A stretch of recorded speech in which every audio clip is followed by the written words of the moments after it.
Hello, very good morning. Welcome along to a brand new week here on IrelandAM on Virgin Media 1. It's Monday the 9th of September and it is lovely to have you with us this morning. We hope you had a lovely weekend. Oh, beautiful weather as well, sun shining. Not where I was. Oh. The sun just didn't... Anyway, listen. Like a mini summer and I hope you enjoyed it. You topped up the tan. We've got lots coming up on the show today. Coming up, the US Open in tennis finished last night. Obviously, the end of the Paralympics. And of course, we're going to look back at what happened in the Aviva Stadium. We're going to be discussing the weekend sports stories shortly. Yeah, Garda numbers fell. They fell during the summer months as efforts to increase the size of the force. The target is 15,000. That isn't working. We're going to have more on that in the rest of the day's top stories at 7:35. We're also going to speak to Irish Times journalist Patsy McGarry about the highs and lows of his career as a religious correspondent. Alan is over there at the breakfast bar. What else we got, Al? I'm over here, Muireann. All the way over here. Yes, plenty of other stuff to come. We're diving into back to school decluttering with an expert. We've got some high-end fashion on the catwalk, and also we have some great motoring news for you coming up very shortly. Now, Deric is in Dundrum this morning. How are you getting on, Deric? Dundrum and Dublin. Yeah, good morning, Al. Hope you all had a lovely weekend. Yeah, well, ahead of our trip to County Down later on this week, we've landed here in said County Dublin. Now, it is a bit of a windy start. Dry for most areas, then we're expecting showers across northern and western areas, and some of that rain heavy later on tonight. So a bit of a bumpy ride out there for the 9th of the month. Now, Airfield Estate is where we're at here this morning in Dundrum. Grow with Ali's campaign is back up and running, where they give young startups a leg up to get into the to get stocked in stores nationwide. We're going to be meeting 3 suppliers a little bit later on this morning, so good news all round. And lads, I can't believe how dark the mornings, they're beginning to slip now bit by bit, aren't they? Yes, yeah, no, they are all right. Well, it looks nice behind you today, yeah. We'll catch up with you a little bit. Lovely, actually. There you go, thank you from the weatherman. Great stuff, we'll catch up with you later on now. Coming up from Taylor Swift at the US Open. I've seen more news about Taylor Swift being at the US Open final to the Nations League. We'll be giving you a rundown of this weekend's sporting stories. She certainly wasn't at the Aviva Stadium. Plus, there are now fewer sworn Garda members than there were at the start of the year. Is the recruitment drive working? Obviously not. We're going to be discussing that all after this break.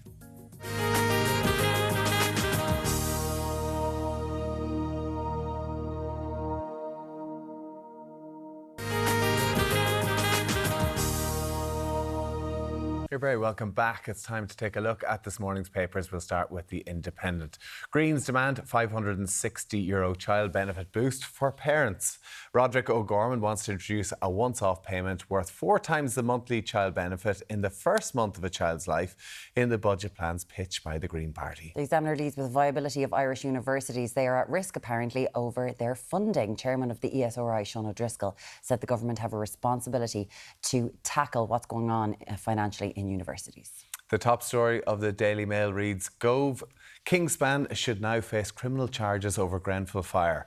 Cabin firm Kingspan, which supplied 5% of the insulation material for the Grenfell Tower block, is facing intense criticism, with former UK Minister Michael Gove calling for criminal charges. The Mirror goes with gangster Jaws Byrne dead. The father of Kinahan cartel boss Liam Byrne has died after a battle with an illness. The veteran crime figure passed away at hospital in Tallon Saturday night. Star also leads with cartel boss dad dies. And similarly, The Sun goes notorious criminal James Jaws Byrne dead. The top story of the Herald is Kinahan's mobster rehab business. Kinahan bagman Johnny Morrissey is alleged to open a wellness and rehab centre for drug addicts and alcoholics on the Costa del Sol. A source said he just wants to get on with his life. And finally, the front page of the Irish Times goes with Garda force shrinks despite recruitment campaign. Garda numbers fell during the summer months as efforts to increase the size of the force to the government target of 15,000, they continue to falter. So join us with that, the story this morning and everything else, is Daniel Murray, policy editor for the Business Post. Good morning to you, Daniel. Great to have you with us. So the Guards are obviously on a massive recruitment push at the minute, trying to bring as many into the force as they can, but it doesn't look like it's working.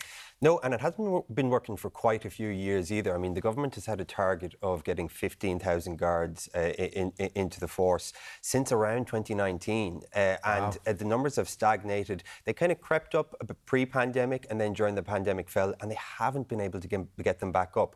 So now, you know, this summer again, they launched a major recruitment campaign. They brought in new terms and conditions. They increased the age at which you can actually apply to join the Guards. They delayed the age at which you have to retire from An Garda Síochána, and it just doesn't seem to be working yet. Still numbers down around that 14,000 mark. And of course, that 15,000 mark is the target the government have. But actually, to reach the kind of European average, they need to get even higher than that again. So these are kind of almost fake targets in some ways. Because the population increase that's happened over the past 15 years, they're talking that we need 18,000 Gardaí. We need 18,000 Gardaí just so that we can be in line with the kind of European average of guards to population ratio. And that's only the European average. That isn't even best in class. We're well behind, I think, the likes of Portugal, which have a very high number of Gardaí to population. So what are they pointing to with this? Because the recruitment campaign is to have a class of 200 going into Templemore. 200, which doesn't seem like an awful lot of people.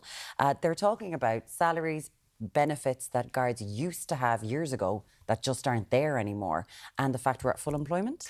Well, exactly. So the first thing is just that the labour force, we are at full employment. So anywhere looking to recruit people at the moment, it's very difficult because there just aren't that many people out there. So you need to be very competitive. You need to be offering competitive terms and conditions. And obviously going into An Garda Síochána, it's a very particular kind of a career. It's not for everybody, and just trying to attract people in. They have tried in heightening the age at which you can join An Garda Síochána, I think from 35 up to 50 now, to try and attract more people in. But people at that age sometimes are at a certain stage in their career, and one of the terms of coming into the Guards is that you have to go in and join at the lowest rung of the ladder. Now, surely somebody maybe who is in their mid-40s or 50 might want to come in and bring certain expertise from whatever sector they're working in and join at a slightly higher like the rung. fraud or ICE or the IT squad, like with so much criminality happening online, if someone did recruit and they were good at that, Exactly. They wouldn't necessarily have to be front line. They could be managerial. They could manage teams and bring a specific expertise in. So that's something that's particularly difficult.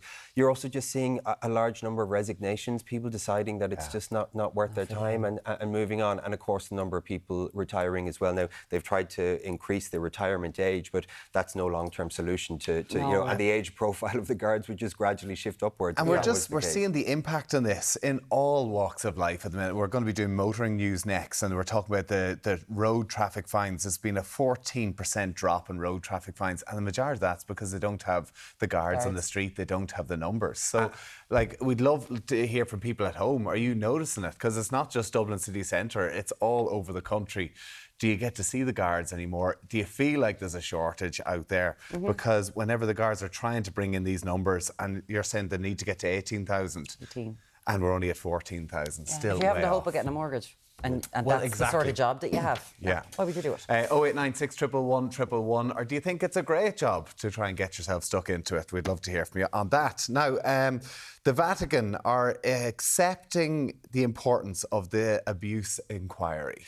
Yeah, so this is a story on the front of the Irish Times this morning. Obviously follows on from the scoping inquiry into historical abuse in religious schools. And the Vatican has issued a statement to the makers of the original Black Rock Boys documentary and said that they acknowledge the harm done to victims and to families. But of course, as we know, it's one thing acknowledging harm done, and it's another thing cooperating and possibly even contributing to the likes of redress.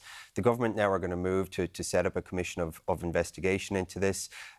They've put a possible timeline of 5 years on that delivering. As we know, again, these things can stretch on and on. It wouldn't be surprising to see something like this go on for 6, 7, 8 years. And in the meantime, there's talk of redress programmes, and the track record of the religious institutions on redress is not great either. It's abysmal. It's like, what is it, at 14% or something? They haven't been paying the redress. They haven't. It's very poor. And in terms of just cooperating with these things, they frustrate them in the beginning. So it's something that the government are really going to have to look at how they can, because it's going to cost an awful lot of money. You know, we're talking about within this scoping inquiry alone, 2,400 500 allegations of abuse made. I mean, that could widen substantially if a commission of inquiry. In the last week alone, apparently, the phones have been ringing off the hook in Garda stations and in abuse charities, with people getting in contact in the aftermath of this report coming out. And often that's what happens. People see these kind of reports come out. Sometimes they remember the abuse that has happened to them. Some people get the courage to come forward. So it could be much wider than that again. And for the government, you know, this is something that could cost hundreds of millions, it could cost billions, and the need for these institutions to contribute, but also the state, because the state has a large responsibility here, is very substantial. So that's something that'll play out, I think, in the coming weeks and months. Okay. We'll be keeping an eye on that, obviously, because I think it's going to get so much bigger. Now, there was something about a culture pass for teenagers. Yes, so Malcolm Byrne, the Fianna Fáil senator, has made a proposal, one of many pre-budget proposals that are being made at the moment. And this is an interesting one. It's for a culture card for people aged 18. So the idea is that to help, support the arts, but also to help young people to be able to attend events, is to provide a kind of a €200 voucher, presumably that can only be used in very specific circumstances for exhibitions, for gigs, for any kind of art festivals. That's quite handy. For music festivals. Wouldn't even cover the cost of electric picnic. Get you half a ticket for Oasis. It would get you half a ticket for Oasis. But this is the thing, and it's interesting. I mean, maybe the proposal itself, some people might laugh at it, but the idea, the Oasis controversy over the last couple of weeks has kind of shown the amount of money that very large acts are sucking up when they come in. So they can come in and they can command prices of €300, €400. And last week, some of Malcolm Byrne's colleagues, Timmy Dooley and a few others, were out in Leinster House launching a new bill to try and ban dynamic pricing. Yeah. And they were saying a lot of bands had been, and other arts acts had been in contact with them, smaller acts, saying, bands like this come in, they suck up €400, €500, and that is money that could be spent elsewhere. Much smaller acts that cost €20, €30, €40 to get into. So possibly targeting something like this at smaller acts like that. But I mean, other people might think it's just another example of the government getting creative on how it can spend money. Because my experience of being in my early 20s, is that these gigs, there's no shortage of people in their early 20s or 18-year-olds being able to attend them. It's absolutely true, though, what they say. Like the Coldplays, the Taylor Swifts, the Oasis, they're commanding all this money, but it's actually the smaller and the medium-sized kind of bands, whatever else, are they getting the support that they need? And the likes of exhibitions and theatre as well. Yeah, very interesting. 0896 111 111. Would you like to see a culture card as an 18th birthday present? That would be nice, wouldn't it? Free. There you go. It's free, it's all good. Daniel Murray from the Business Post, thank you so much. Thanks, Daniel. Cheers, thank you. Alan, what else is coming up? Well, Muireann, after the break, we've got the latest motoring news, including a new study that says most parents are too embarrassed to give friends a lift because why? The inside of their car is too messy. So is your car messy? Would you be shy about the state of your car and giving your friends a lift? Text us now on 089 611 111. We'd love to hear from you. Muireann, pictures. Oh yeah, pictures. Send us the pictures of the state of your car. We'll see you after the break.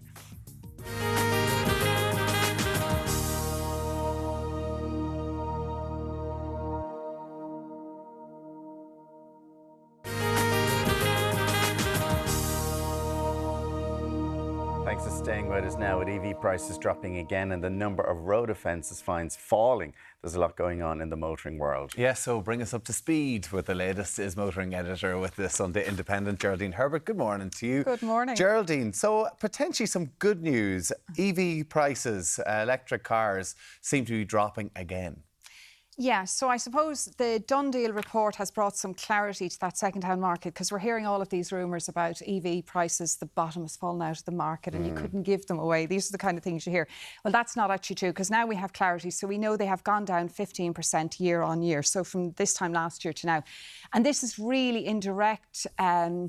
It's a direct impact of that very aggressive price war we saw with car makers. They have been slashing prices for the last year. Obviously, if you reduce the price of a new car, you instantly devalue it in terms of the used car price. So that's basically what we're seeing. So I think it's good news in terms of those people who want to buy. The vast majority of people do not buy new, they buy used. Okay. There's more cars coming into the market. I mean, I think there's about 4,500 on the Done Deal website now, used EVs. So there's more EV cars now being sold as second-hand. Yeah, people much bought more them choice. a few years ago, yeah. But you said that was always going to be a good thing. It's going to take time to see that second-hand market come. But then it means they're more accessible to people, because the prices of electric cars brand new, they were extortionate. Like, it was so difficult for people who wanted to do the right thing, get themselves an electric car, but they couldn't afford to buy a new one. Yeah, but I think we've seen a lot of price, what they're calling realignment and adjustment in the new car market as well. So they were taking the piss a bit then, were they? Yeah, look, I think it was just battery prices have come down, and battery is the biggest component of an electric car, and that's why it's so much more expensive in comparison to a petrol and diesel car, is that cost of the battery. The battery prices are coming down, economies of scale, they're producing more. The entrant of Chinese car companies have made a huge difference. Yeah, BYD that put a lot of pressure on European car makers, and they've had no option but to respond by reducing prices. The prices are coming down, but are the actual sales coming down as well? People aren't buying as many EVs as people thought they were going to. Yeah. And this, I think people... I was listening to someone on the radio the other day, and a man who said he just has to... He's given it up. He said because he travels a lot, and the charging points, and he said it's adding an hour onto his journey every day, trying to find somewhere to get a charge for his car. Yeah, I think two things there. Definitely the sales are down, but I think the onus is on car dealers to sell electric cars to the right people. Okay. If you're doing a huge amount of mileage, you know, you are dependent on the public charging network. Therefore, you're depending on the reliability of it, and it's more expensive. You're far better off, and the vast majority of people who buy electric cars charge at home. And therefore, the only times when they do these long journeys, remember the average sort of range on an electric car now is anything from 400 is your average up to 600. Yeah. You know, so most people do not need to rely on the public charging network. But again, you get those stories about the person who does so much mileage they do, and they've bad stories. And the government, the infrastructure doesn't seem to be going ahead as fast as maybe we saw before. And you had the tax breaks or whatever else too. But listen, I think the fact that the prices are dropping, they're becoming a bit more affordable, people will definitely look at even the hybrid models as well. Well, let's move on to another story. We mentioned it briefly in making the news there. So the amount of road traffic fines have dropped quite considerably as well. Yeah, 14% in the last 3 years. Again, 48,000. To put that in context, 48,000 fewer fines. Yeah, so I think it's down to two things. First of all, their comparison with 2020. 2020 was a year of particular high level of Garda presence on the road. If you remember, you couldn't. No one was driving. No one was driving, but if you did, you met they Garda. were out. I think the only time in my life I've ever been stopped in checkpoints was during 2020. So, like, you need to put it in context in that. But that said, the numbers have dropped. They're down. The Garda numbers are down, as we heard what Daniel was saying. They're down to 2017 levels. They have been steadily declining since 2009. So, I mean, it is bodies on the street. But then at the same time, you think to yourself, there's technology out there that can be used. Why are they not availing of it? In the UK, they trialled new cameras that can actually detect not only speeding, but seatbelt wearing, mobile phone usage. You could get 3 offences in one. As well, don't they? Yeah. Right. So I don't know why they don't do that. And we see that one of the few places where in traffic offences the numbers of penalties went up was in Tipperary, where you have the average speed cameras. They've been hugely successful. So why aren't they adopting that? Is it money? Is it money? But you see, but you ever see, like, they have the vans, the speed vans, where they just park them up. But I mean, like, they're on motorways and stuff like that, where they should be on smaller roads that you will catch people. But I mean, there's a road beside us, and there's the van is always there, but the guys are flashing you as you're driving down, so you immediately slow down. It's like, but drive safely. We're not saying what you should always drive. But like, why aren't they introducing more? But like, it is lack of guards, and we know this. And because the way if they're not on the roads, you're not going to be able to find people. Yeah. And unfortunately, unless there's a real risk of getting caught, we don't change our behaviour. So the easiest way to do it, if you don't have the guards, is just technology. But if it's working in Tipperary, is there no plans to put that nationwide? There is, but I mean, how long is it going to take? And we've heard they're rolling out static cameras and they're rolling out more of the Go Safe vans, but where are they? And as you say, they should be on rural roads where we know more than 70% of all fatalities are. Yeah. They're not on motorways. Yes, there are some fatalities on motorways, but they should be in places like that. You'll always see who's in charge of that? Well, I mean, the Department of Transport, I mean, the speed limits are supposed to be, they've brought in the laws and everything to say that they're reducing those in certain areas or they're reviewing them. That still has yet to happen. So there's an awful lot of talk about these things with very little action. We mentioned. Let us know, 0896 111 111, because we're seeing the ever-mounting amount of deaths on the roads. It's really quite frightening, and they need to do something. OK, drivers' Tommy's car, we should have got a picture of your car. Well, it's not bad at the moment, but sometimes my car with the kids in the back, you have cheer Cheerios and all sorts mushed into the back seats. So what is this about car embarrassment? Yeah, so apparently 29% of people wouldn't let a relative in the back of their car. It's so scruffy. And I loved this one. 1 in 10 wouldn't park it in work for fear of colleagues seeing it. And you kind of think to yourself, spoiler alert, Would you not just instead of clean just it. go and clean it then? Go out and clean it. Oh, I'd be mortified parking in work. Go and clean your car. Yeah, it's amazing that these people actually, this limits what they can do with their car, but it hasn't dawned on them. I could just clean it. And apparently crisps and children, I think it's 25% of parents would actually consider banning their children from their car, which I think 27% drivers would like to ban children from getting into their car. I have to say, my car was worse before I had children. I think, really? Yeah, it was. It was literally a moving skip. Honestly, it was that bad. I think I've actually become better. Now, having said that, I change cars regularly, so it never gets to the point where it's really bad. But you've two boys, and they just pop in. They don't care. They don't see any dirt in the car. No. And if you give their friends a lift as well, they don't see anything either. Maybe if I had daughters, I'd have a different viewpoint, but I don't. My wife's car's disgrace as well. Is your car a moving skip? Yes, I love it. Send a picture of your husband or your wife's car. We'd love to see it. 0896 111 111. What about the snacks everywhere? It's an absolute disaster. We'd love to see that, or send in your text messages. Geraldine Herbert from the Sunday Indo. Thanks so much. Thanks so much. A moving skip. Now, still to come this morning, Emma Doran talks comedy content and collabing with Deirdre O'Kane. And we've got storage tips to help you save time, money, and get rid of those back-to-school blues. Don't go anywhere. See you in a few minutes. Send in the pictures.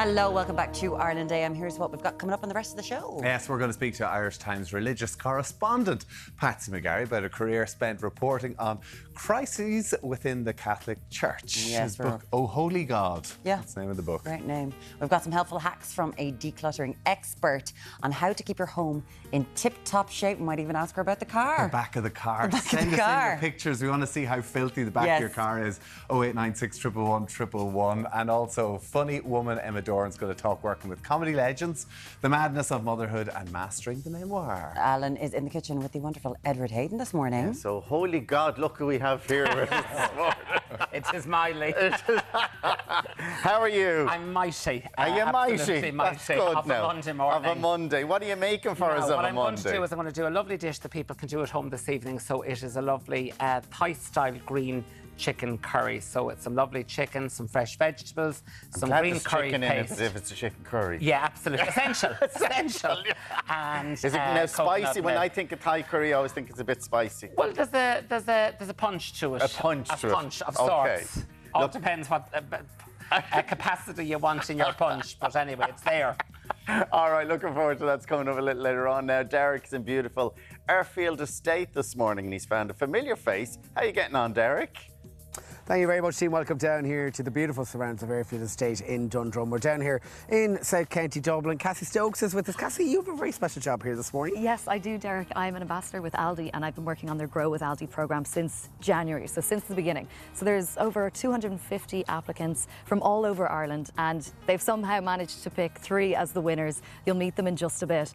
But some of the products we've seen over the last few months have been amazing. I honestly don't know how they chose just 3. I mean, it's great to see these SMEs, now small and medium-sized enterprise, get this proper leg up. I mean, it's a huge opportunity. You get mentored by Aldi, you get coaching, and then you also, if you win, you get your product on Aldi shelves. There's over 161 Aldi stores nationwide, and your product is going to be sitting there. Consumers will be able to buy it. It's a huge opportunity. It's amazing. And you've taste tested them. I have. All right. That's literally what I did for the last few months. I can't complain about my job. I got to taste some incredible Irish products, and we are so lucky here that our Irish food and drink products are just, I'm going to say they're the best in the world. I would totally agree. Yeah. Before we let you go, I know your sister got married. She told us not recently. She did indeed, and she had a nice sunny day for it. So Down in West Cork. Down in West Cork. Beautiful spot. All right, we'll have more here from Dundrum. But for now, back to you guys in studio. So lovely to see Cassie this morning. Amazing, yeah, looks lovely out there too. To take a look at this morning's papers, we'll start with the Irish Independent. Greens demand €560 child benefit boost for new parents. Roderick O'Gorman wants to introduce a once-off payment worth 4 times the monthly child benefit in the first month of a child's life in budget plans pitched by the Green Party. The Examiner leads with viability of Irish universities at risk, and it's all because of funding. Chairman of the ESRI, Sean O'Driscoll, said that the short-term backdated funding model does not adhere to basic management principles. The top story on the Daily Mail reads, Gove, Kingspan should now face criminal charges over Grenfell fire. Cavan firm Kingspan, which supplies 5% of the insulation material for the Grenfell Tower block, is facing intense criticism, with former UK Minister Michael Gove calling for criminal charges. The Mirror says gangster Jules Byrne dead. The father of Kinnoon cartel boss Liam Byrne has died after a battle with illness. The veteran crime figure passed away at a hospital in Tala on Saturday night. Star also leads that cartel boss dad dies. The Sun similarly goes with this story. They say notorious criminal James Jules Byrne dead. Top story in the Herald is Kinahan mobster rehab business.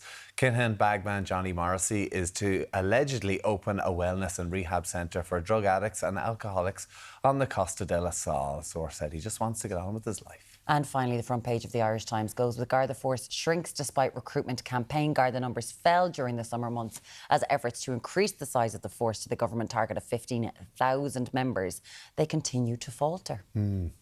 Yeah, following on from that.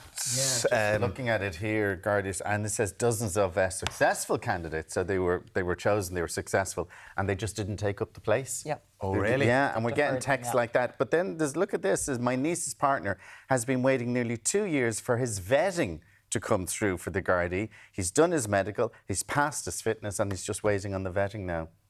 2 years. It's mental, isn't it? Will said, I was delighted when the Garda management decided to increase the age limit. I had my interview last Friday for joining via Zoom. Via Zoom, right, interviews. But my fiancé doesn't want me to go because they just bought a house last year and I'd be taking a €15,000 pay cut. The salary definitely needs to be increased. Yeah. Wow. And a lot of benefits that guards would have had, we'll say 20 years ago, they were cut, you know, when we were doing austerity.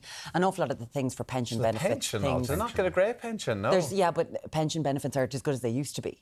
And all those things were cut, and how much would be transferred to your partner if you all that kind of stuff. An awful lot of them have been cut. They used to be great and that would kind of make up the shortfall, but a lot of them are gone now. But that's dedication, isn't it? If you still want to do it. To be able to say, I'll take a 15k. Yeah, because for some people it is a vocation. That's what I'm saying. Like, that's pure dedication. People would be a super job to get involved in. 0896 111 111. We'd love to get your opinion on that. We're also talking to Geraldine Herbert from the Sunday Indo about a new study that parents are too embarrassed to give their friends a lift because the back of their car is filthy. Liga mashed into everything. Yeah, it's the kids' fault. It's definitely not the parents.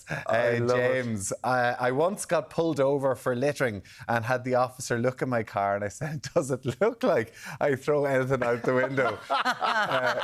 He agreed and didn't give me a ticket. Where's this guard that pulled you over for littering? Some cars be like that, wouldn't it? Be just like, how do you get, is it just like you just get out of control? Like you start the coffee cups and maybe dropping into a petrol station and a sandwich is left. It's like you're wanting to go somewhere and the kid's like, I want a snack. And then they take the snack and then it mushes up and it falls everything. They throw the packet on the side and then that happens for a week, salad. Then you're late taking them in the school run into school and they're eating Weetabix and it goes everywhere. And then you're just like, do you know what, I can't be bothered anymore. Yeah. Well, there's always like, my fellow would always be going on about because I put makeup on in the car. Oh, like I use it as a place to put on makeup. And he's like, oh my God, there's crap all over the car. Is there literally bits of makeup? Well, I use the mirror, so I'm using my makeuy hands to pull the mirror down and stuff. He goes absolutely not mad. While you're driving, obviously. Not while I'm driving. Caroline said, my husband and my daughter have their cars spotless, but if I do need to give them a lift, they'll bring a bottle of disinfectant into the car with them to cover the mess. Bit of spray before I sit down. The dog and take for a walk. The dog and hairs and smell. So it's never your fault. It's the children and the dog. Yeah, that's what we're learning here. Hear like cleaning it. You know these garages, they have hoovers I know, but it's the coffee cups and sandwiches from Apple Green. All sorts of Does anyone? We'd love to see some pictures. Would anyone like to slag their partner and take a picture of their car and send it in to us? We'd love to do that. 0896 111 111. Edward Hayden, I'd say his car is spotless. Spotless. Immaculate. Spotless. Get in touch. We want to hear all about your filthy car. Now, coming up, Irish Times religious correspondent Patsy McGarry is going to join us. He'll be telling us about his many years spent reporting on the church, both at home and abroad. As well as his own experience of losing his faith. We'll see you after the break.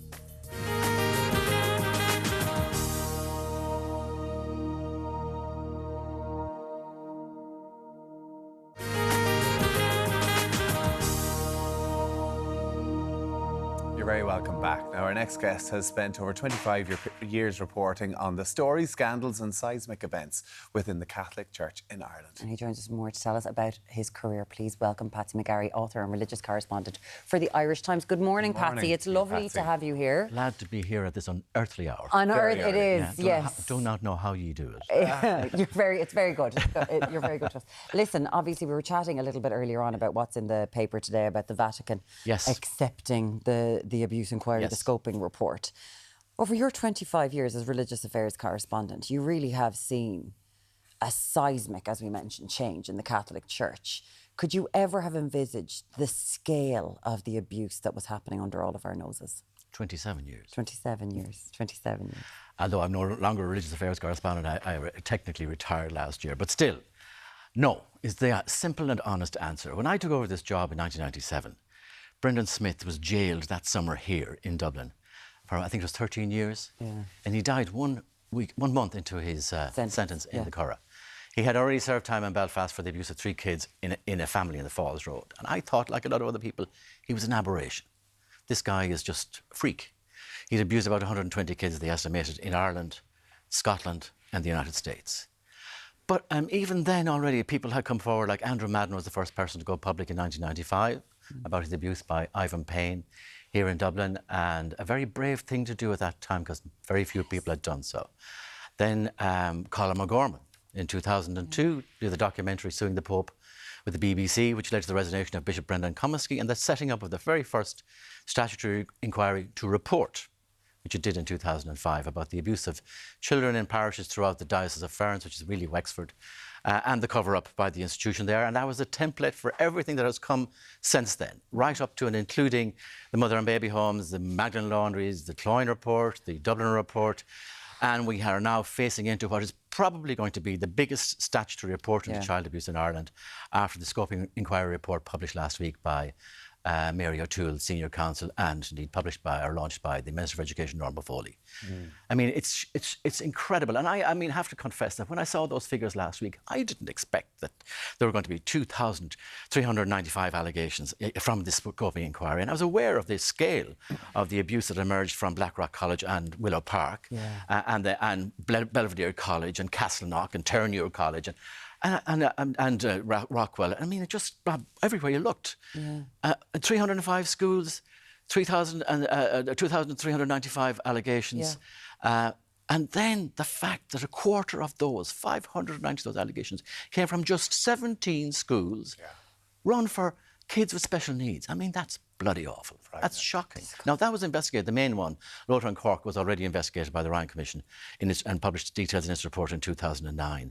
And it reproduced the same stats, the scoping inquiry report last week, from the Ryan report. So we're not unfamiliar with this. This is not new. I mean, a woman called Margaret Kennedy, Dr. Margaret Kennedy, was a consultant appointed by the Brothers of Charity in the early 2000s to look at child protection, or protection generally, for people in the homes they ran for people who are vulnerable and intellectually disabled, etc. And she had a report published in 2003 illustrating the abuses that were going on. She sent it to ourselves, the Irish Times, to various government ministers. Some of it was taken on board by Ryan, but most of it was not. It's not as if this is new. No. This is the incredible thing about it. Will anyone be held accountable? Will we see a redress scheme? Tommy, we will. I don't doubt that. And we've had this before too, and the religious congregations will probably, I mean, it depends on the format of the new inquiry, and it looks like there may be a public hearings element, as with Ryan, whereby the representatives of the 18 congregations involved in that instance had to give evidence in public and were challenged by counsel for the Commission very, very forcefully in public.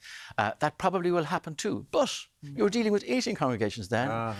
the report last week dealt with 42, and there are 69 involved. So, I mean, how you do it is going to be a huge logistical nightmare. It probably will be done on a sampling basis, as Ryan did. You'll establish sort of a representative sample of all these schools. And you're talking about 740 secondary schools, 3,600 primary schools. Wow. It's massive. And but this isn't just, this isn't just located in Ireland. These abuses have happened globally all over the world. That's not mitigating it. But when you sit here and as someone, you're an agnostic yourself, and you think about, the Pope was there last week talking about people aren't having enough children, they're having too many pets, and you're like, what are you talking about? There's serious issues going on here. What do you make of the moral authority of the Vatican now? I don't doubt the sincerity of Pope Francis in dealing with this issue personally. You've met the man. I have. Yeah. And I accompanied him to Ireland, actually, in 2018. Yeah. We were on the papal flight. He's a very nice person. On a one-to-one level, he's a very genuine man. He has tried himself within the Vatican with the Commission to Inquire for Child Abuse, and he has run into huge difficulties with the Congregation of the Doctrine of the Faith, which is one of the bureaucracy, dicastery they call it now. Mary Collins, who was representing abuse survivors, resigned in frustration at the behaviour of this particular congregation in the Vatican, in frustrating what she felt was necessary where protection of children in the Catholic Church is concerned. When he was here, he met abuse survivors. He was deeply moved when he met them, genuinely so. He used that word, he said, it's caca, which is a Spanish word for, I can't repeat it on this family programme, abuse of children. And he stayed with them far more, greater length of time than was expected. He was late for the event in the Croke Park that night, and he rewrote his sermon for the Mass in the Phoenix Park that Sunday morning, the last event he attended here in Ireland, and he spoke very strongly and very forcefully. I don't doubt the man's personal commitment, but he's up against an institutional framework, and you don't change that overnight. And the Catholic Church is a massive institution. It's like turning the Titanic. It takes a long, long time, and probably more than one papacy. Absolutely, and will do. Listen, you have written a new book, Well, Holy God, I love that. The Life as an Irish Catholic Agnostic Correspondent. You have seen it all over those 25 years. You're agnostic, though. Do you think that was made you be able to be impartial when reporting on everything that's been going on within the church? I would hope so, Tommy. I mean, as a journalist, you're supposed to be. Well, I by the way, Well, Holy God was used by Miley in Glenroe. And, class. Oh, yeah. I knew McLally in Galway. He's a lovely man. I mean, I would, in his honour, use that That's phrase. Beautiful. That is so beautiful. Yeah, but... when I went for the job, I was an agnostic. I've been an agnostic for most of my adult life, and I should explain, by an agnostic, I am not dismissive of faith. I was a very religious youngster. I know what it means in people's lives, so I'd be very wary of criticising faith. I just arrived at a position where I'd lost it myself. Yep. The word is rooted in Latin, gnosko. We did Greek, rather. We did Greek in school.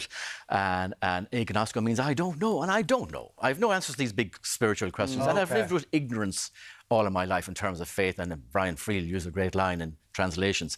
Confusion is not an ignoble tradition, so I can speak with some authority. I've been confused about such matters for decades. But when I went for the job, I said to the interviewers, I said, guys, I am an agnostic. That's my position. But I feel that would you appoint a member of a political party as a political correspondent? I don't know whether the argument worked or not, but I would hope it gave me that detachment which anybody we should have as journalists when it comes to dealing with all these institutions, these different churches and different faith groupings. It's been a hugely interesting period where Ireland is concerned, not just with the abuse issue, but Ireland has become such a diverse society over the last 27 years compared to the way it was when I went into the job. What do you think about the future of the church in Ireland? Because, of course, like in the last census, it's over 60% of people still identify themselves as Catholics. 68% identify themselves as Catholic. But we can see when it comes to attendance at Mass that certain faiths and ethnicities, like we'll say the Indian Catholic faith has gotten huge in Ireland, but then like Irish people aren't really going to Mass anymore. Do you think it's going to have a play? I mean, the Poles too, as well, are very good, regular Mass attenders here. But the figures for Mass attendance in Ireland are about 22%, which is the European average. It's hit that level now. Yeah. And what's happening is people are not going to Mass regularly, but there's become a revival in pilgrimages. Loch Deric, Croke Patrick, Knock, Lourdes. St. Bernadette is coming here this year. Mohammed is coming from whatever. Anyway. But the Camino, people like to do them as challenges, It's much more personally centred. It's a la carte, very a la carte Catholicism. People still like their funerals to be conducted in churches. They're less concerned about marriages in churches. They like their kids to be christened in churches. So you're seeing a different form of Catholicism evolving in Ireland. I don't doubt it'll remain people as part of the Irish identity, as it is for Irish Protestants to be practice their faith as well. 68% still, despite everything in 2022, tick the Roman Catholic box. Even younger people who don't practice at all still see it as part of their identity. So I don't see it going away. What I do see is massive changes in the institutional structure of the church because they don't have the personnel. Yeah. Their priests are in their 70s, they retired at 75. There'll be a much more greater role for women. Women in the continent conduct baptisms, they officiate marriages, they conduct funerals. It's beginning to happen here, and it will happen here. And it'll be a very different institution. It'll be a lay-led institution. I just hope the laity that lead it are not the most conservative people. Where do you say women are doing that? In the south of France. In south of France. But it's beginning to happen here. Okay. You could be conducting funerals, Muireann. There you go, Muireann. And baptisms. Are you asking me? Are you asking me? Probably even more appealingly, you could be officiating at weddings. Listen, Patsy McGarry, pleasure to have you here. Congratulations on your retirement last year as well. Well, holy God. I love that, as Miley says it best. Yeah. Congratulations on your book. Amazing. Thank you so much, Patsy. Lovely to see you today. I love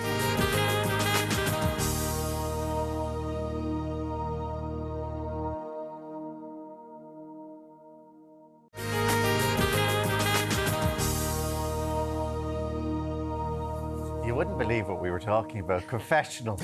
Confessionals. There you And go. Edward Hayden going to confession every morning. This morning Doing his we are Hail Marys. cooking up a classic dinner time dish that's hard to beat. Edward Hayden is here. You've got a nice chicken Thai curry. Yeah, so again, Thai we've done chicken chicken curry. curry before, kind of the more traditional type. This is a kind of a lovely Thai-style green curry done with the green curry paste and the coconut milk. So it's a much kind of a quicker option, but really, really nice. So are you and, using chicken thighs for relatively this? light. No, Thai. Oh, Thai. Thai chicken curry, yeah. From Thailand. Now, if this is done well, you won't have to go to confession tomorrow. There you have it, absolutely. I think this is my penance coming up here. So the priest sends you, go to IrelandAM once a week. Go up those to Egypt. And you'll be fine. You'll be fine. Now, what I've just done here is I've just started during the ad break just cooking some chicken. So I've just cut the kind of the skinless chicken breast into strips. I sometimes like to cut them into strips rather than the diced cubes. I just think it's kind of just a little bit meatier, if you like. So I've got a little bit of salt and pepper there, and I'm just going to put that onto that. Again, once it has sealed off, just to kind of keep in the juice. This is a good price then. This would be cheap enough dish. Yeah, absolutely. Now, again, you could do it with chicken thighs as well, if you so desired. It's lovely with pork, you know, particularly a pork fillet or a pork tenderloin, just to shred that down. It's really, really nice with pork as well. Now, so what I've got is I've got some chilli. So I've diced the chilli. I've taken the seeds out of it, but you can leave the seeds in if you so desire. I have a bit of garlic in there as well. And you haven't had your chilli flakes in a while. No. It's the proper chilies now. There you have it. I've upgraded. And then I've got some ginger. And again, of course, ginger is that great aromatic. It's great for a kind of an infusion of flavour. So that works really nice. No onion and no garlic. Coming on very quickly, in quick succession, then I'm going to add in. So that's the garlic, the chilli and the ginger. Then in very quick succession, I'm just going to pop another little bit of oil into there. And then what I'm going to do is I'm actually going to just put in Lower some the vegetables. heat down. No, it's gone off on me altogether here. has it? Now, so what I'm going to do is I'm actually going to put in some vegetables in there as well. So the vegetables that I'm going to put in, I've just got, as you can see, a nice colourful selection there. They're lovely, so the recipe that people are online will say you can use some sliced mushrooms, but I've omitted those this morning. Thumbs up for your that. dining, Thank you very much. for your dining pleasure. It's very good. Looking after us. So I've got some carrots, I've got some peppers, and I've just got a little bit of white onion here. You'll just see I'm just trying to root out the bit of green veg there that I have, because I want to talk to you about that in just a second. Good rainbow colours, isn't it? It's great. Absolutely. And that's what it's really nice. I mean, this is a great way of bulking up your vegetables. But also, I suppose, we're also cognizant now of food waste and using up our food. And, of course, the message is to use up everything that we have. So it's a great dish. I always think, you know, the night before you do your shopping or whatever way you do your shopping, to kind of go through the fridge, use up the peppers that are left or the carrots or a bit of courgette. Whatever you've got can really work in here by and large, OK, once it has the capacity to cook nice and quickly. OK, so what I'm going to do then is I'm just going to cook those off just for a minute or two. Then what I'm going to use is I'm going to use a lovely curry paste. So you can use a red or a green curry paste, just in terms of buying them. And again, there's a whole load of brands of them, but if I can just show you that one there, it's what I would call a dry one. Some of them are very wet and oily. So this particular one is the kind of a dry one. So that's obviously a mixture of kind of more chilies, the ginger, the galangal, some lemongrass in there as well. But again, it's not a very oily one, so I just think it works. Sometimes you just get it as a paste, isn't it? And it's liquidy, you know, that sort of way. So this one is really good. What's really imperative then is pop that in there. Now, a teaspoon will pack a punch, so be mindful of that. Oh, so that's enough? No, you wouldn't put more in? No, I'm happy enough with it, and when you taste it now, I think it will just be sufficient. And again, that's what I mean about it is a concentrated version. Okay. Now, what's really imperative is get that into your pan and get it right down here. See what I'm doing? Getting it right down to the bottom and just fry it off. I'm just mindful of not breathing it in now, or I'll be coughing and spluttering on the telly. But again, just fry that off, and then in relatively quick succession, we're going to add some coconut milk. Now, I'm using the full-fat coconut milk here. Whilst you can use the light coconut milk, what I would suggest, because I'm going to use a little bit of chicken stock here as well, just to wash out my can, or you could use a little bit of water. And what I would suggest to you is, by doing that, you're lightening it in itself. So if you were to use the light coconut milk and then liquid on top of that, it lightens it, I would feel, to it. If it was a normal curry, not a Thai curry, would you use the coconut milk? Yeah, you could use either or. Sometimes I'd use either coconut milk or some cream, and either of those would work really nicely. Okay. Now, so that's just going to simmer. You're only going to need to let that simmer for about, less than 10-15 minutes would be fine. And then you can see I just have some green vegetables there. I have green beans and sugar snaps, which I've just put into this one just before we came on. Now, just before... now, you're done. That's it. So I'm going to mix all of that in. So bring it to the boil, let it simmer for about 10 or 15 minutes, at which stage then you can start adding Edward always has a little bit of something else. There's always a little bit of something. Now, so that's what you're going to do. Then put in the green veg. Don't put in the green veg too early, because it will be overdone. Now, what I've got here is I've got some basmati rice.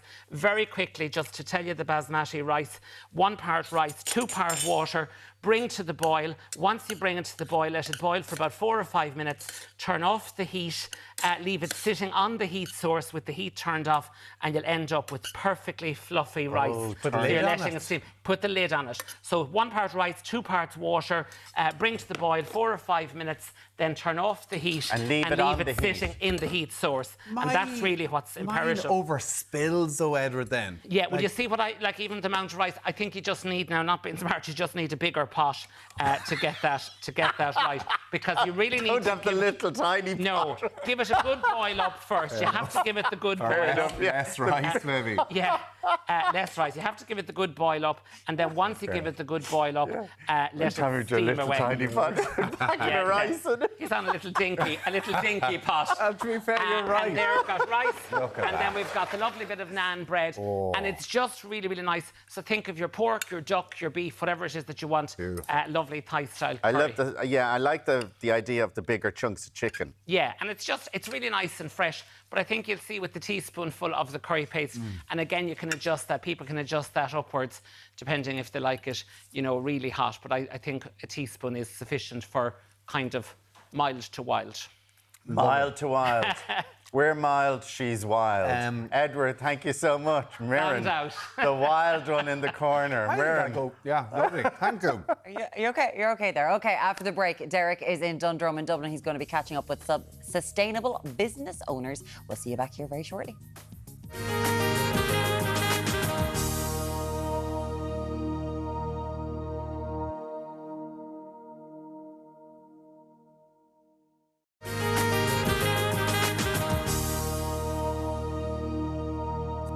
Welcome back. Now, Deric has been coming to us live from Dundrum all morning. Yes, he's checking out some of the sustainable produce Airfield Estate has to offer. Take it away, Deric. Thank you very much, team. Welcome down here to the beautiful setting of Airfield Estate. We're down here in Dundrum in South County, Dublin. Fiona Toomey is with us. Beautiful morning, Fiona. It's lovely, Deric. It's getting warm here now. Yeah, which is a good sign as we edge into September. Anyway, you are the global retail specialist with Board B. And before we get into Grow with Aldi's 2024 campaign, let's talk about Board B's global reach in terms of exports. It's massive. It is, yeah. We punch above our weight big time as a country when it comes to food. Board B are present in 14 markets. We have 1,400 client companies. They're all food and drink producers, selling their product in 180 markets around the world. So it's phenomenal, really. Back home, let's talk about this campaign and this initiative to help small and medium-sized enterprises. Yeah, it's fantastic. We've been involved with Grow with Aldi since 2018. It's an absolute brilliant showcase for quality Irish food and drink producers to get their product on in over 160 stores in Ireland, get consumers familiar with them. And in Board B, the support we provide to the programme is capability development. So helping the producers when they first get into Aldi in terms of practical logistics, supply chain, managing a customer, social media, whatever it is they need to make sure they make the most of that 2 weeks in store. So I suppose it's all about holding their hand and taking them step by step through that process. Yeah, it's very important. I mean, it's daunting when you go into a global retailer like Aldi to learn the ropes. So any support they can get, and Aldi themselves do that, and then we provide it where we can as well. All right, Fiona, we'll come back to you later on, but first up we're going to meet some of our small businesses here this morning. First up we've got Kieran. Good morning to you, Kieran, all the way from beautiful County Cavan. First up, tell us about your business. Well, Moran's Jam was created by myself and my wife Claire 14 years ago. We started off at the farmers market originally, and we make quirky jams, chutneys, and obviously we make garlic sauce as well. Yes, and the garlic sauce, and I'm going to have a little taster here because this is the one that's going to be stocked in Aldi stores nationwide. It is. It's going to be 161 stores from the 12th of September. And we're very excited to have it going into store. This is delicious, by the way, absolutely gorgeous. So tell us about the application process. Why did you decide to enter? Money. So it was a great opportunity for any small business to get their products onto the shelves of any store. And Aldi gave us that opportunity to showcase our products and bring us to a whole new audience that we wouldn't have ever, met before. No, so that was the real reason. You already have a big footprint because you're already stocked across the pond in America. We did. Just this week, we actually launched 3 of our products across the States. So it's very exciting for us at the moment now to see how that goes, and hopefully you've also take to it. Yeah, got a retailer up in Finland, you were telling me. We've one in Finland, Italy, and we have Australia now as well, but it's the home market that's our bread and butter, as we might say. The day you found out you won, what did it mean to you? We were overjoyed. We were actually away doing a food festival down in Wexford, and we were over the moon. First we got an email, and then one of the guys from Aldi gave me a call, and I had to put them on hold while I was serving customers. And we went off then for an ice cream and fish and chips down in Kilmore Quay straight afterwards to celebrate. What a great way to celebrate. Absolutely delicious. Anyway, next up we're moving down to the Garden County, and there you'll find Keith Sims and Pure Bia. Good morning to you, Keith. How are we getting on? Really good, thank you. First up, tell us about your business. So I'm a farmer, so I grow, press and bottle oilseed rape on the family farm. So we only use a certain actual variety seed, so you get a lovely, light, nutty flavour. How long is the business up and running, Keith? Good. That's a great question. So we've just launched this brand, so we're absolutely delighted to be launching it in Aldi. Over 161 stores. Aldi has a high footfall of shoppers, so it's absolutely ideal for us. It's an amazing opportunity, especially for such a small and young business. First up, tell us about how you started then at home in terms of production. How many people are you employing? It's a small team of 5, so we have been going a good few years now. We're BRCG approved. Our plant is on the family farm and whatnot, and we triple filter it for flavour as well. So there's a lot going on, and we can grow fast, do you know what I mean? So we have all the gear in place right now, you know what I mean? Why did you decide then to enter the Grow It with Aldi campaign? Well, as I said, there's no better way of launching a new brand, so we have our olive oil here. So what we've done with this product is we've blended extra virgin olive oil with pure sunflower oil. So olive oil typically has a smoke point of 180, but with the sunflower it's brought it up to 230 degrees C, so which means it's perfect for an air fryer, right? And it's gum free, so it doesn't burn your pan, so you just simply spray it on your veg. And it's very light, isn't it? Absolutely, it's gorgeous. Do you know what I mean? Really, really gorgeous. And it's actually great value and it's really good, actually, quality, you know what I mean? All right, Keith, and I know your wife Linda is due to pop any moment. I might have to go now. Fingers crossed. Anyway, best of luck with that. Finally, we're going to say hello to Shay Donny, all the way from beautiful Coleraine in County Derry. Tell us about your business, Shay. So we've got a range of candy floss and popcorn. So we've got a factory in Coleraine that produces popcorn and candy floss. Now, when did you set up? This business has been going for about 14 years, I think it is, but we just bought it over before Christmas, which is about 8-9 months. All right, so talk us through the production line and suppliers. Who are you working with at the moment? Hi, so at the minute we're working with a few companies. One of them's a large confectionery reseller in Oma, and then the other one is a large food distributor in Northern Ireland called Linus. Okay, so you've just now moved into a brand new premises, 900 square foot, I believe. Yep. Tell us about that. Yeah, so we've just signed the contract for a large factory in Coleraine, which is really exciting because we're moving from about 2,500 square foot and then 9,000 square foot. So it'll help us build with Aldi and grow with them as we move forward. Absolutely fantastic. Tell us about your application process, because I believe you were late to the plate. I was close. An hour to go. My father was away on holidays. I was trying to figure out ways to grow the business quickly, and then I came across the application form, seeing it was 1 hour to go, put the application in, and now we're here. So it's a and hey presto, and what does it mean to you now and to your business to have this support from Aldi? That's brilliant. It's brilliant. The whole team have been absolutely super. We're absolutely delighted to work with them, and hope we can continue to over the next couple of years. And what I love about your business is that it's named after your pet pooch. My dog, my wee dog, Macy. Yeah, she's a dash house. Yeah, we'll have a little taste here before we go. Have a taste. Oh, that's the sugar rush we need. Oh, beautiful. Anyway, thank you so much to all our suppliers here this morning. We'll have more from Airfield down here in Dundrum later on. But for now, back to you guys in studio. Oh, thank you, Deric. Lovely and tasty. I needed that now after my nice chicken curry from Edward. Lovely. We'll be talking to him again in just a few minutes. But still to come this morning, comedian and podcaster turned author Emma Doran will be stopping by. We've got luxury fashion to keep you looking for. Luxury fashion, there we go. And all the back-to-school organisation tips you're going to need to keep that house and backseat of the car in order. We'll see you after the break.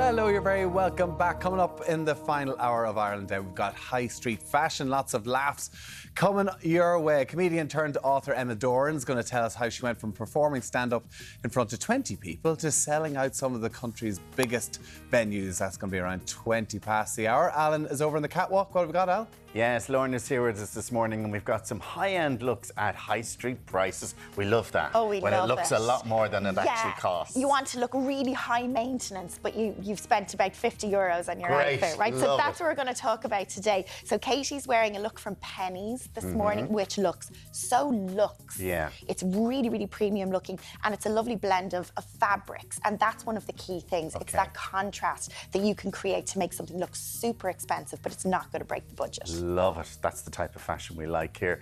Muireann's getting all organised over in the corner over there. Muireann? You know me, love. So organised. All with this. Yes, I'm here with professional declutterer Sarah Reynolds, you're just going to get us organised today for everything. Yeah, absolutely. We're post-summer now. We're moving into autumn, back to school, and we're going to just reset our storage and our routines. Yeah, we've got some stuff for the kids here. All we've got some stuff for us, older people. We all have the bottles hanging around the house for the deposit return scheme. We're going to sort us out. Sort it out. Yes, exactly. Lots of solutions. Looking forward to it in just a while. I need all of these things. Deric's enjoying the outdoors in beautiful Airfield in Dublin this morning. How are you getting on, Deric? I am. Warren, you can't beat a good declutter. In fact, I spent the whole weekend decluttering, so I feel pretty good this Monday. Anyway, we're down here live at Airfield Estate, down in Dundrum in South County Dublin, and wasn't it great earlier on to see those three businesses? Lovely regional spread as well from Derry, Cavan and across into Wicklow. Get that lovely leg up, I suppose, courtesy of Grow with Aldi. It's a great start for them, and of course they're going to be stocked in stores nationwide, so do be sure to get down and support them and support their products as well. In terms of weather, not a great one out there at the moment. Bit of a struggle. Cloud cover with rain landing in later on today. More on that in a few minutes. But for now, back to you guys in the studio.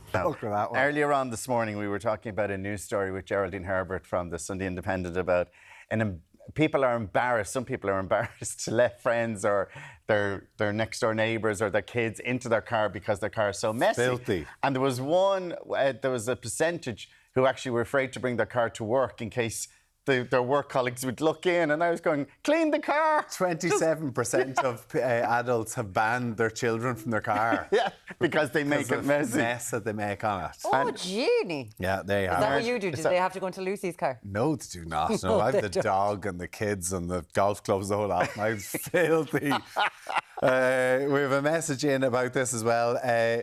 I feel sorry for the NCT guys having to look at so many messy cars. There's a sign up at the centre that says, take out your... Oh, the masks. You hardly have masks. Not anymore, but there would have been. Take out your dirty masks, gloves, etc. from your car, or else you're going to be refused, and rightly so. Can't you fail the NCT? Yeah, I was going to say that for if you're it being dirty. No. And if you don't have the boot cleared out... Really? Yeah, oh because yeah. they have to be able to get Really? it up. When did you last get your SC? Really? I suppose I would. I don't know if I cleaned out the boot. Though. No, the boot has the to be boot has cleared to be because they cleared. have to lift up to Of see course, if to the see the tyre tyre and and all stuff there. there.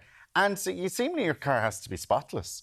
Yeah. You have to Right. clean it You before have to clean it. But there might be an empty mask. If they're not going to fail you if you have an empty mask sitting in your seat or whatever. Don't know.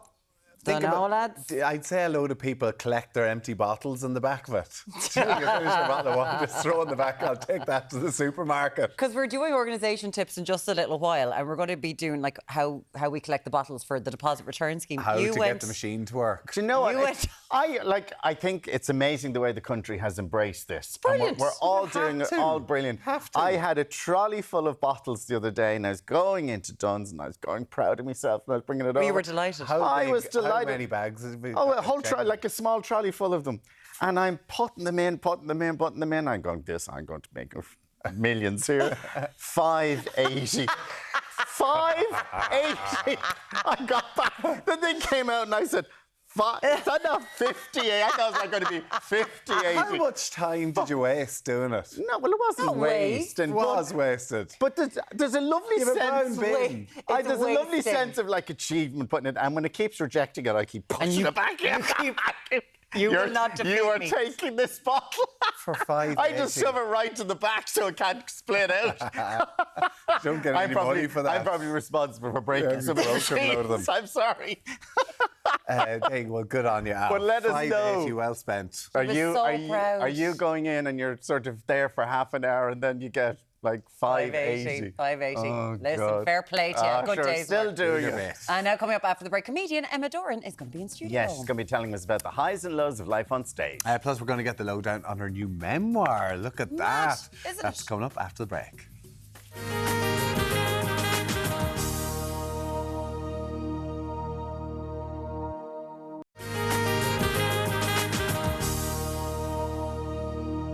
Welcome back to IrelandAM. Now, we are thrilled to welcome a comedy powerhouse. You may know her from her stand-up gigs and online sketches, but now she's adding author to her list. There you have it. Credentials. Wow, a new book. Yes, before we chat to the wonderful Emma Doran. Good morning to you, Emma. Great to have you with us.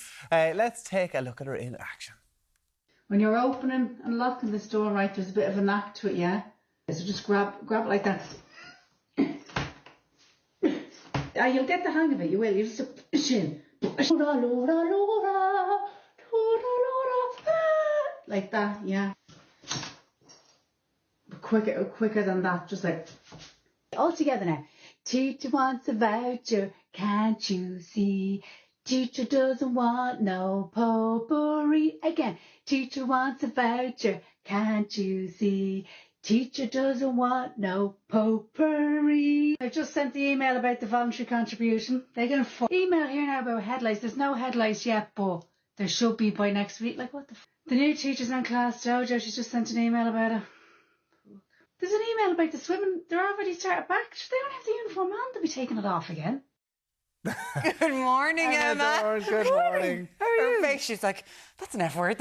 How does it feel dropping because you have two younger boys as well, dropping them to school whenever you're slagging off the teachers? No, I always try to stay on the right side of the teachers. Actually, you have to stay on the right side. That's dangerous territory. The school secretary, hey Trish, he follows me on social media. So one video I did about the lost jumper. Yes. and the jumper, and I'd be sniffing other kids to figure out have they got the jumper and all this madness. And she would message me then going on my Instagram going, Emma, there's loads of jumpers here if you need one. So there is positives. I'd be lost. Keep on the right side, you have to. 100%, yeah. But with that, because you are so accessible and you are doing comedy about your own family, yes, but also people that you meet all of the time, people must be like, is that about me? Is that about me? I try and give it a little bit of time. Now, full disclosure, I was in a hen WhatsApp group recently and there was a golden nugget there that is getting used, but I'm going to leave it until November. So hopefully everyone forgets. Just between ourselves. But it's the easiest thing to do is just to draw from all the places you are and all the people you know. So, like, is it hard to... Because, like, you've got so much going on, Emma. Geez, between the stand-up comedy, between this new book, which we're going to get to... Come on, we're all trying to make a living in Ireland. You got to keep fingers and pies. You got to keep busy. But are you... Because you're doing your own stuff. You've got the podcast. You had the podcast more, and you've now got Deirdre O'Kane as well. She's moved up in the world. And nothing is... I know, come on. You had to edit yourself out so many times. I can't say that. There's nobody left there. I can't say that. But there's no work. Emma was like, "Are you going to leave any of it in?" No, you and Deirdre just go for it. I know. If they'd only heard the stuff you'd said, Myron. Shut up, you. It'd be great, wouldn't it? You've changed so much. Look at this, though. It's like we're the Late Late Show. You're wearing heels. I'm wearing heels. You never wear heels. Look at this. I'm trying to evolve as a person. You know, like heels for me. Heels, no green on. No green. Like, this is madness. No, I was like, I'm coming in to see it. I'm going to put the heels on. I'm going to have a shower. Like, it's all changing. There you go, all growing. This is what happens when you move on from wearing, you see. We all grow up. You're going to have a glow up when you're gone. I'm going to have heels and no green as well. It's going to be unbelievable. Let's talk about the memoir. Because you are known, you had to call it mad, isn't it? Because that's your thing. Yes. It was kind of suggested to me, you'll have to call it that. And I was like, okay, have to. Fine. But a lot of people would be like, sure, she's too young to have a memoir, but my God, have you lived a life? And I put it in. Well, because I'm young-ish, I was like, I better put it all in. I better fill them pages. So I had to say everything. Well, because let's talk about it. Because you do kind of go, like you're talking, isn't it mad what redheaded children have to put up with is how you start your memoir. But then you move on to the teenage years and how important it is for women, not for girls, you know, to get the shift as early as possible so people think that they've had the shift. Oh, yes, very important. I mean, the worst thing it can be called in Ireland when I was growing up was a frigid. So, and I didn't have the luxury of we never went on like foreign holidays because that was a perfect one to say that you went on the sun holiday and you'd met Pablo or whatever and you were keeping in touch and you were pen pals. And I didn't have those holidays. So I had to kind of just make up a guy who lived down the road from me. Who found out about it and questioned me about it. But a frigid is such a bad thing to be. Then, of course, You did lie about a fella down the road saying that you had kissed him. And you hadn't. 100%. Yeah. That's the main role of a teenager, is just to lie all of the time. That's why I kept diaries, just to try and keep track of what I was telling everybody about my life. You took it to the next level then, because you did speak about your teenage pregnancy, though, as well, and we're very honest with that in it. Yeah. And as I would imagine, being called a frigid was bad, finding out you're pregnant before the leaving cert. Like, I mean, that's... It was bad. It was bad. What was it like, even putting it down on paper? Was it amazing to look back on it, reflect on it? It actually was, because I hadn't... You know the way when something happens in life, you kind of have a little bit of a meltdown, but then you're just going to, right, let's get on with it. And I think I only really started to think about it again when Ella was doing her leaving cert, my daughter, and she went to my old school, so she's wearing the same uniform, the whole thing. Oh. And I was like, oh my goodness. And I had to bite my lip. No, I didn't say it to her. But while she was doing her leaving cert, you know, she'd be stressing out about the study and whatever. I feel so good. Well, at least you're not pregnant. And then I was like, oh, hang on a second, Emma. There's some stuff there you haven't thought about in a while. So, but yeah, at the time, it was like amongst our friends, it was like the worst thing that could ever happen to you. It's just the worst disaster. So we would always talk about it like a break and stuff. If the conversation was dying, we'd be like, what would you do if you got pregnant? Oh my God, I don't know what I'd do. Like, you know, we had all these scenarios. So then when I found out I was pregnant, oh, like, world fell apart.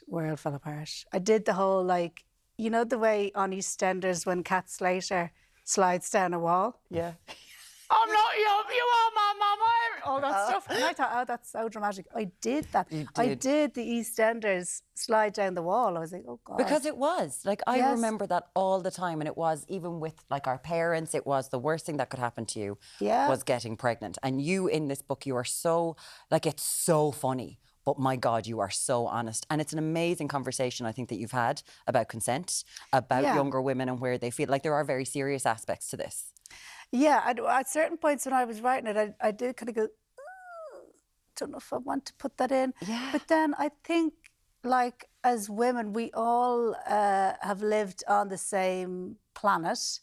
We've all experienced... Because when people would come up to me at gigs and would tell me about similar stories or whatever. So I was like, okay, well, it's not just me.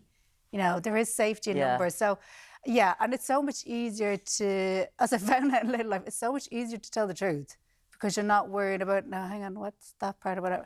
So I just said, I'll tell the truth. And then there was a legal read and things were taken out. But... yeah, no, yes. So there's more stuff that is in fact there. I love you were talking about it as well, because I love just the last chapter, though, that isn't it mad how it all works out? And I think that's the big one, because your daughter, like, she's now gone off, she's graduated from university. A 1-1. Like, a time whenever you were wondering, people were probably questioning, how are you going to do this? How are you going to do your own exams? But these things work out, and I think it's a super way for you to finish I think the if book you like, my family were great, and I had great support.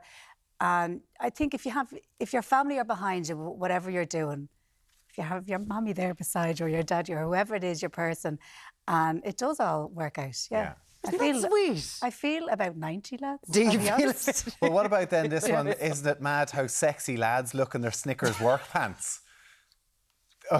Is that just, where's the line? Where is the line? Is that true? That is very true. Pants. Her partner looks very good in Snickers. He does. He looks great in Snickers work pants. We love that. I'm just telling you. He will love to hear that. Should Tommy bring out a line of Snickers work pants? I'm just thinking. Oh, yeah, big money there. You need to get into all of that.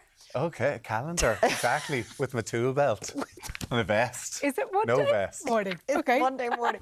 How's it? You've got a brand new tour. Ella's going off. She's gotten a 1-1 and she's moving to Cork, so your baby is leaving you. Yeah, so lots of gigs in Cork. I'll just book loads in. Are you going to be in the Everyman every time you're like, hi, I'll be in Cork again? I think so. I think I'll have to book another one in. So the tour started in March. Yeah. And then you take a little break over the summer, and then I've added dates on because people have come. And I'm going to England and everything. You're going to England? Wow. Yeah. Proper English stuff going on. Proper English stuff going on. When are we going to see you on Taskmaster? I'm working on that. I know you're like obsessed with that show. I'm wheedling my way in there. Well, listen, congratulations on Thanks, the new Mel. book. You're busy. Mad, isn't it? Emma Doran, new book out now. Very funny, but actually some really good tips and advice and whatever else in it as well. Good on you. It's so Thank good. you, Emma. Some of the stuff you just won't be able to read out at work. Like, I started reading chapters out to the lads. They were like, what? With the nuns. Very good. Still to come, we've got helpful hacks to get your home in order. And fresh fashion finds. We'll see you after the break.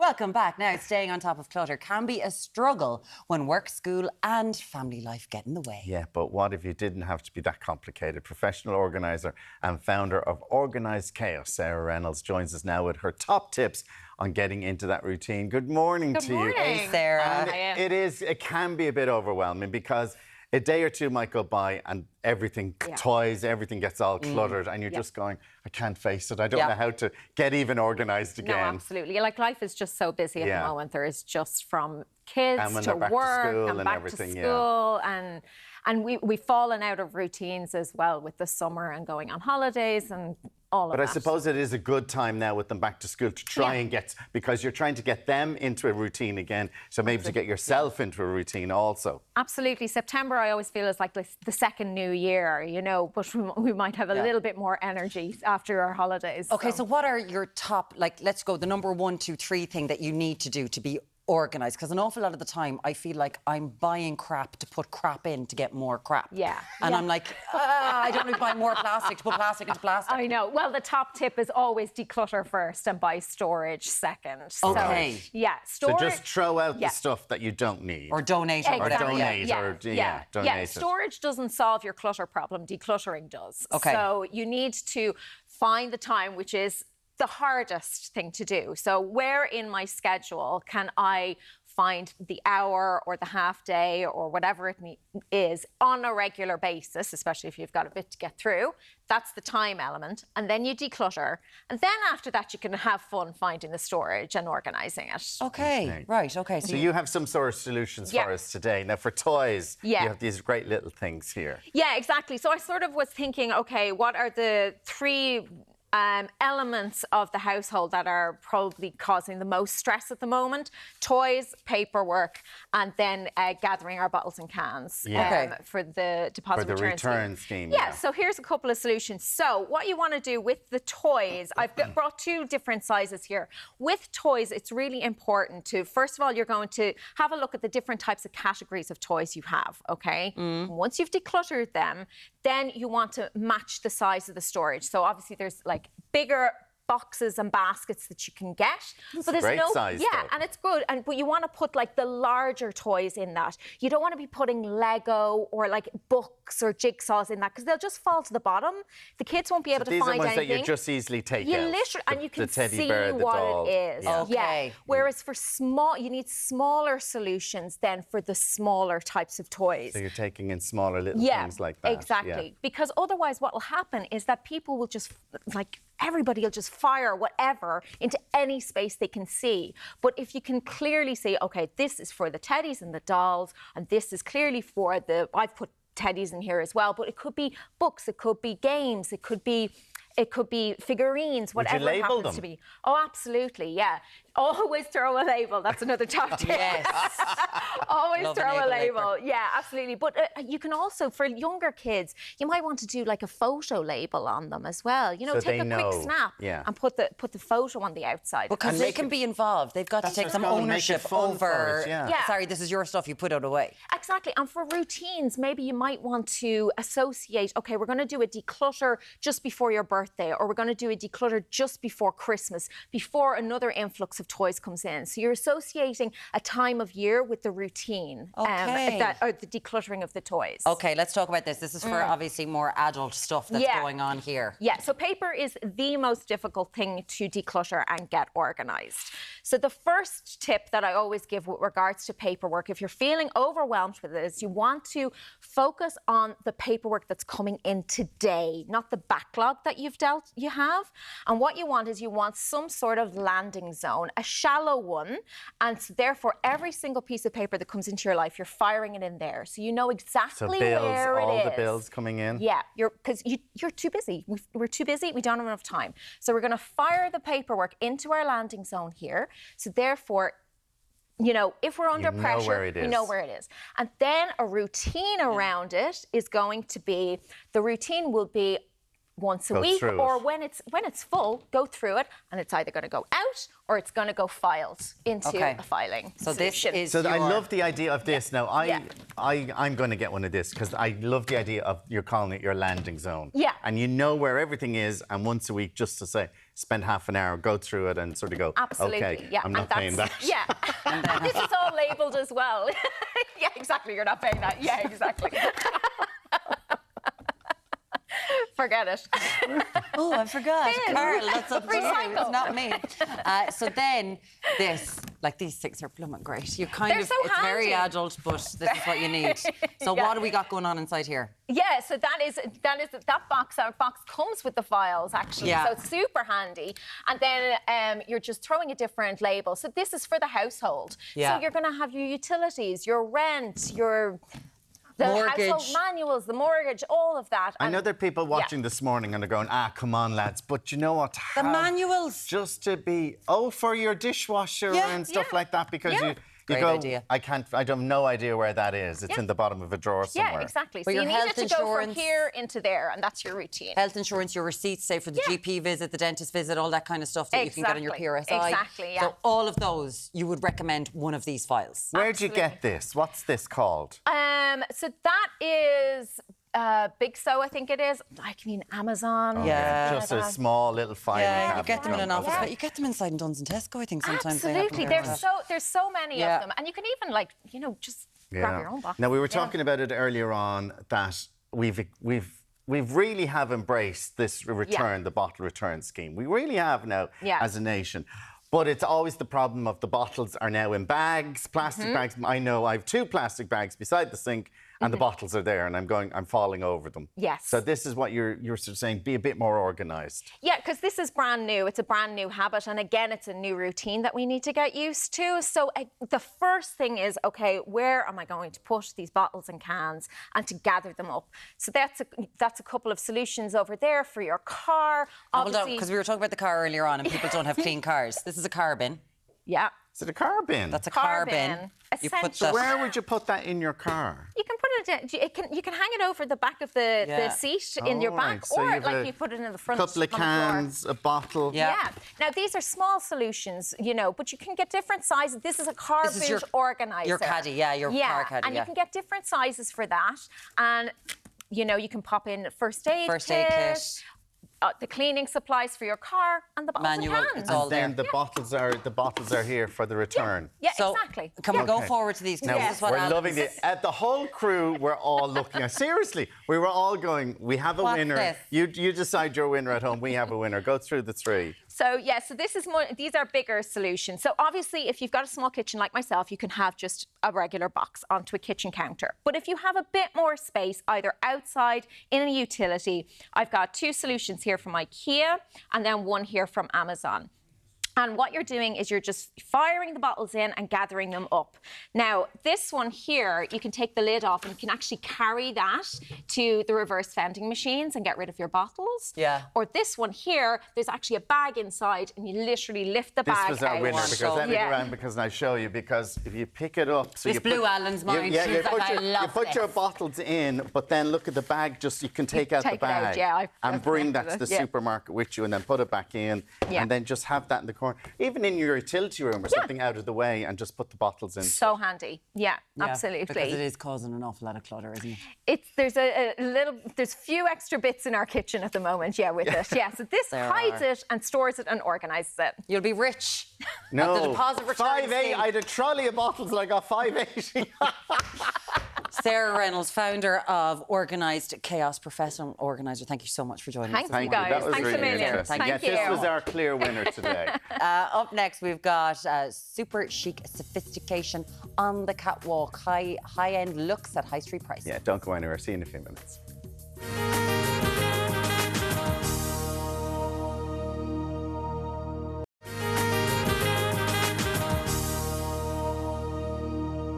Hello, welcome back now from statement skirts to soft silhouettes. High street style doesn't have to break the bank. And Lorna Waitman is here to show us all the looks you can get at really good value prices. Yeah, we want to look as high-end as possible, but we don't want to break the bank. But coming into autumn, winter, I think it's a great time to refresh, because they're the clothes we actually wear the most for the longest proportion of the year in comparison to summer. So a lot of these, we've got some trend, but we also have a lot of timeless pieces. So you can get all of these really classic things from shops and online shops, you know, that are really, really handy to get to. But it's just how you put them together that you might need a bit of help. You're going to show us how. Audrey's up first. So Audrey is up first, and I think that kind of Chloe look has been very prevalent over the last season. They've got a new creative director, Chamina Kamali, and she's brought it all back to boho. So this is how to get this look from the high street, and we've got this from very.ie.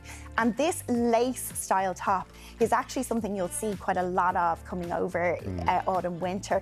It's a really lovely thing. And do you know the simple thing about it is that it's a nice top and a pair of jeans, and it just works. So we're getting back to that really simple way of styling, but it's really effective. And also, it's great across the bus line, because no matter what, you know, size bus line you have, this kind of style actually works really, really well, because the lace hangs really beautifully. Yeah, and it carries on around the back as well. It does. It kind of almost goes round in a little kind of cape style. And the Gothic style with Beetlejuice and with Wednesday. That's kind of what's going to be a big thing this year. It has like a really vintage kind of feel to it, but at the same time, it's now become so contemporary as well. These jeans are amazing. These are amazing. These are straight leg, but they have a bit of stretch into them. They're kind of between mid-high waist, but I will say they gave a great shape on the bum and a really great leg. They are so good. So if you want to step away from the skinny jean, which I think we're all ready to do a little bit, these are a really great alternative. Now, Audrey is quite tall as well, so they are sitting a little bit shorter on you too, but they have a 32-inch leg on them. They just look for great reference. with the boots, how you've styled them. I love it. So these are actually knee-high boots, and they're layered under the jean. So if you have a jean that it might be, boots. might be sitting a bit short, or you want to turn a cuff up on them, you get more wear out of your knee-high boots. You don't have to wear them with dresses and skirts. Love so you them. can layer them under a jean as well. We've got earrings here, sorry. So earrings, especially with this kind of vintage look, make such a difference. And this is the style that is really popular. These are from Mango as well. And actually, they're quite a heavy little earring as well. So it's a little bit of weight in the metal there. This is the shape of the bag for this year. This is definitely the shape. I'm still trying to decide if it's a kidney bean or what we're referencing in terms of shape. It's lovely. It's a bean shape. And this one is really lovely. This is also from Mango as well. But the neutral tone is a great bag because it'll just match everything that you have in your wardrobe. Jeans are very special. They aren't they? Yeah, exactly. Very nice. They are Very just lovely. nice. And I'm on my second pair of them. Oh, and really? I absolutely love lovely. them. Really love Joanna, them. this is fab. Isn't this beautiful? So this is from the Edit at Pennies. So this is kind of the more premium style side of That Pennies. t-shirt looks amazing. It is 100% organic cotton. So it Organic washes really cotton. well. For yeah, 14 for €14. 14 euros. And it comes in lots and different colours as well. It's slightly oversized. Yeah. So you will find that it's not going to sit really neatly against your body, but it has a kind of a more modern take on a t-shirt. Is it heavier than your normal t-shirt? Much Yeah, heavier. yeah. So washes much better as well, and probably lasts a little bit longer because the cotton is really good. Because I do quality in spend it. money on my white t-shirts. It's worth it. Yeah, it exactly. really is. But also you'll notice that it works so beautifully with this skirt. Rather lovely than putting skirt. something that's very over the top and fussy, this skirt is beautiful. It's got a lovely belt detail attached to it with a subtle pleat at the side as well. So you got this little box pleat, and the t-shirt with it creates this lovely minimal, It's gorgeous. look, which I think looks so high end. And then we've got this little bag which works so well with the pleats. Yeah. It is a very, very Balenciaga style little bag. Going with the military sort of a thing for there. It's 12 beautiful. euros. It is. It kind of cargo feel to it as well. And you've then just made it real dainty with the ballet shoes. Ballet shoes, you don't necessarily have to wear a heel with everything or a boot with everything. If you like your ballet flats, these are great. And there's a little stud detail on them as well. And it still looks dressed up. It looks very dressed up, but you're still comfortable and casual as well. And also, I think the length of the skirt, it's slightly longer than what you might be used to wearing. So you might be a little bit, afraid of going with the flat, but try it out. And then the earrings are silver, that colder tone, picking out the metal hardware detail in the shoe as well. So you've got a nice you've got metal through it, which kind of blends the whole look together as well. Oh, you look fantastic. Yeah, I that's a love that lovely look. Yeah. And That's the Pennies. That's the Pennies Edit. Yeah, exactly. So Is that in all the shops? It's in most of them, yeah. Okay. And there'll be a smaller selection in some in comparison to others, but it's definitely there. This is a look we saw earlier on here on Katie, and this is from Pennies as well. But this, you're going, as you said, this is the looks. The luxury, yeah. This is the luxury kind of take on it. And what is lovely, we're in this, very demure stage at the moment. Lorna. I can't hear the word once more. I had to. So you're getting that lovely, sophisticated look, but this actually is quite a corporate look as well. And there's lovely light fabrics in it. So you can layer more into it. You can put a knit underneath it if you want as well. But it's really about length here. So you'll notice that everything is quite long line, which I think just adds to the element of sophistication. Very naughty is the long blazer, isn't it? It is is lovely. It a coat or a jacket? It's more like a jacket because it's very light. Yeah. It's very, very light. So you've got... You're not going to have a whole lot of warmth enough. No, you're not. So it's great for you could actually layer another big coat over it if you wanted to, because it's quite light. Is that, even though it's long, you don't call it a coat? Well, I would refer to anything that's lighter as a jacket. And a coat I can't wait until the something coatigans heavier. arrive and you start having your conniptions again. This is a top and a skirt. It's beautiful, and the length on the skirt is amazing. Isn't it just really lovely? And also there's like piping, seam piping down it as well. So that just means that it is adding a bit of weight to the fabric. And it's falling. So it falls beautifully, because sometimes when you're wearing something light and satiny, it kind of doesn't fall that well. But I've got a kind of a mid-length ankle boot with these. They're about shin length with these. Very kind of in tribute to Isabel Marant here as well, which are lovely. And then you've got this kind of Jacquemus tribute to a bag here. So we're getting lots of kind of designer references in here. But this is how you're kind of recreating that look you might have seen on the catwalk, and how you're getting it from the high street as well. Lovely. And the jewellery It's actually from a new brand to Ireland called Lavisa. You might see it pop up around over the next couple of months. Okay. These are really, really great. They've got loads of selections of earrings and necklaces. And again, because this look is very pared back, you don't want to go over the top of your accessories as well. Love it. Katie, you look fantastic in that. I love that Isn't look. it? It's so really nice. lovely. And you're, again, it's very much on a budget, so and you're going to get great wear out of these pieces as well. Now, if you're investing in a bit of a coat. Now, you see, we were calling this a coat or a jacket? This is a coat, Alan. It's a coat. I'm calling it a coat. I really hope I called it a coat. 25 years, babe. 25 years. The coat. This is a statement, isn't it? Isn't it? Yeah, like it's kind of a coat jacket. We'll call it a coat jacket. God almighty. And what I love about it is that if you are going all out with your outerwear, let's compromise on outerwear this season, you can have one key anchor piece and let everything else kind of be a foundation. Gorgeous. So this is also from very.ie. I think this is fabulous. It's beautiful. But you know what, Lorna, isn't it that type of thing though, you wear it once and then you wear it the second time and everybody remembers you've worn it the first time because it's so striking. Because I think we're living in a world where people want to see you rewear things. Oh yeah. And they kind of go, oh, that's a great way. You've restyled that a bit differently now as well. And I think that's what's lovely about it. And you just put a dress underneath it? There's a little crochet dress underneath it as well. You'll just see that kind of hinting underneath it. And it's quite a short one as well. So we've got a knee-high boot. Boot season. Boot season's back. I'm delighted about boot so happy being back. It looks great. So just with the dress and any layer you're wearing underneath this as well, you've got that kind of crochet style dress underneath it, which is great for an occasion. But don't be afraid to layer it over the top and the jeans we might have had earlier as well as another way to wear it.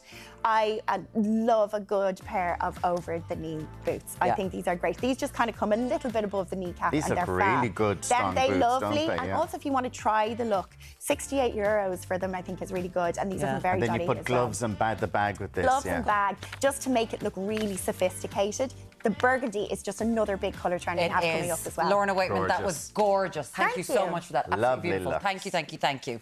That's all from us today. Tommy, what's coming up tomorrow? Yes, thank you guys. On tomorrow's show, Paralympian Ellen Keane is going to be joining us. Trapeze artist Hannah Gambriel is going to be here showing us how dance helped her to cope with a difficult diagnosis. And we're going to learn how to dress Gen Z. All coming up on IrelandAM tomorrow. See you from 7.